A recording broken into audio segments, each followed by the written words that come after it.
এইদিকে দেখো আমার বাবা রেডি হয়ে গেছে গা, মা রেডি হয়ে গেছে গা, এদিকে দাদা হয়েছে, দাদা কিন্তু আমার ড্রেস পরছে, কেমন লাগছে অবশ্যই কইও। তো কিন্তু আমার ড্রেস পরে যাইতেছে, কারণ আমারই নিতেছে না, তারা তিনজন যাইতেছে গা, আমারে ফালা ফেলে নিমন্ত্রণ খাইতো, দেখতেছো নি? এই একলা বাড়িটার মধ্যে শুধু আমারে রাখা যাইতেছে, আর মাই না হাসতেছে না, তারা আনন্দ করতে যাইতেছে আমারে রাখা। আচ্ছা এটা দেখা যাক, কালকেরটা কালকে, কিন্তু আজকে তো যাইতেছো গা তোমরা তিনজনে মিলে যাইতেছে এখন বউ ভাত খাইতে।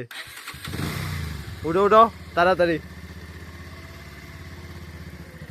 দেরি করে আইস, নাচ্চা নাচ্চা সব আনন্দ করে। আর ইয়ে করবি কি একটু টাউনে যাই একটু দেখে আইস, আমি যেটা কইছি। হ্যাঁ পারবি নি? হ্যাঁ এটা মা বাবার একটু উদর করলে দেখে আইবি আর কি। উঠো, ঠিক আছে, সাবধানে যাও, টাটা।